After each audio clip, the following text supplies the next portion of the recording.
What's up, YouTube? This is Too Raw for TV. All right, so once again, in this particular video, we will debunk what LeBron fans think is a strong argument. Okay? Now, one of the things that helps to elevate Michael Jordan over virtually all of the other all-time greats was his level of play against the best teams in his era. Consistent play against the best teams in his era compared to other all-time greats. Don't get me wrong, the other all-time greats showed up in a big way often, but never when you look at the numbers, at least. It's not just the numbers, just the eye test as well. Did you see someone perform at such a high level against the best competition as Michael Jordan did? For instance, Michael Jordan had, when you include the playoffs, 39 career 50-point games. When you look at the history of basketball, oftentimes the great offensive players, don't get me wrong, they can go off against any team, but they tend to do it more against the weaker teams, which makes sense, right? The weaker team that's not as inept to deal with a great primary scorer, they often the ones get torched. But Michael Jordan had a different mindset. Jordan only really wanted to go off when it was best suited for the team. Even though he could score, he still was a team-oriented player. Of those 39 career 50-point games, 23 came against top 10 ranked defenses. Of the all-time playoff scorers, he doubles the output of the number two guy, Wilt, who had 4 50-point games in the playoffs. Jordan had 8. So you get where I'm going with this. But even all-time greats like Michael Jordan can have their off moments in the highest stage. Hence, LeBron fans think they have a credible argument here. So what they tend to want to focus on is 1992, right? So in 1992, of Game 6 of the 1992 NBA Finals, Michael Jordan had a bit of a struggle in that game. You may recall he was briefly benched by Bulls head coach Phil Jackson, and he decided to change the strategy, the lineup out there, and he had a lineup that consisted of Scottie Pippen and basically bench players who didn't really get a lot of minutes. And it proceeded to win. It proceeded to work because the Bulls then went on a 14-2 run, winning that game and ultimately winning their second consecutive championship. So LeBron fans say, oh, look, this proves right here, that Scottie Pippen was the guy that was the glue to the Bulls teams, because they love to elevate Scottie Pippen. That's always been their strategy. Love to push up Scottie to the point where, Scottie is somehow, even though statistically he's sort of,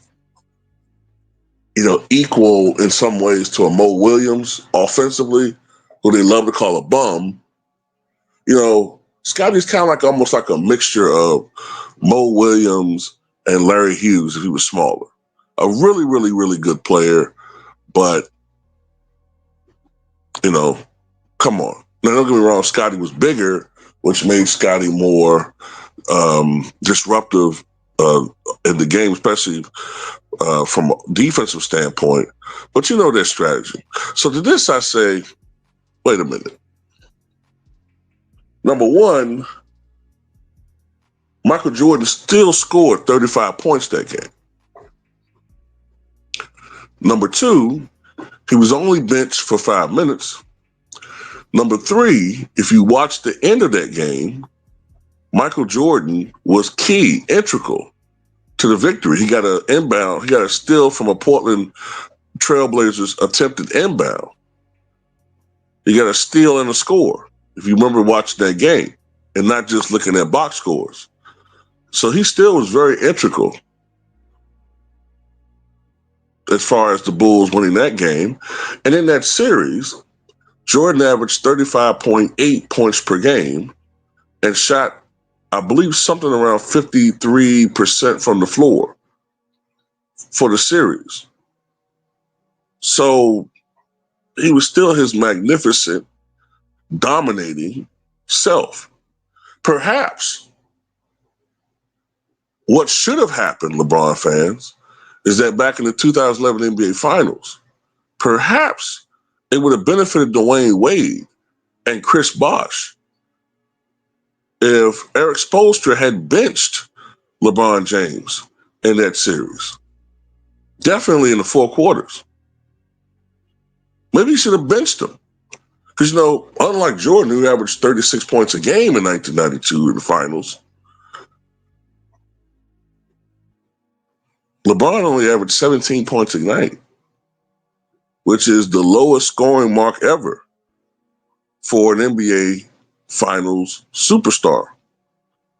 I mean, his performance was so awful that it reset the argument as far as who was the best player in the NBA.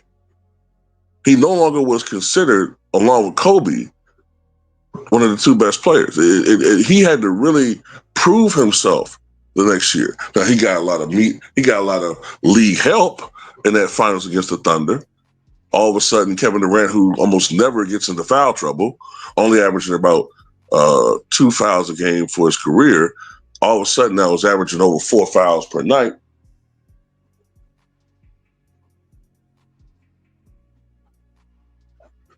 If they ever come out with a docuseries in regards to LeBron James, it probably should be called, as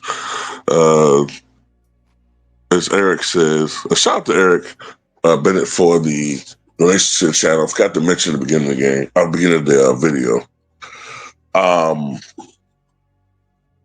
I'm thinking about the game. I'm thinking about the finals game now.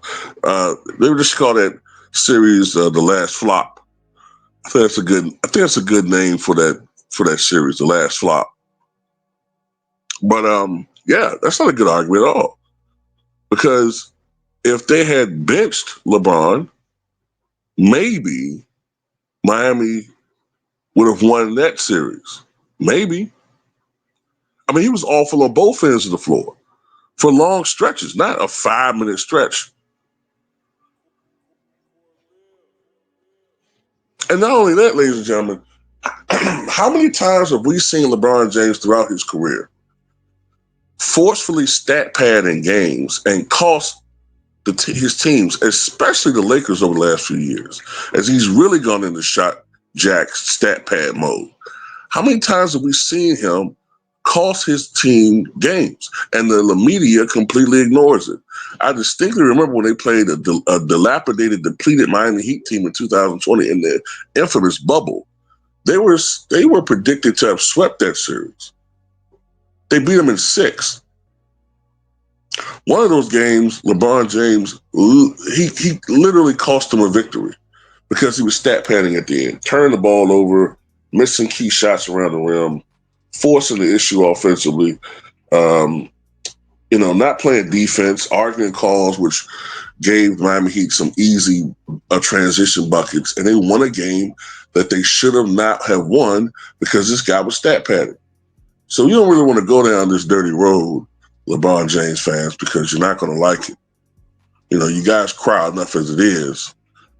But anyway, that's all I got to say about it. Tell me what you guys think.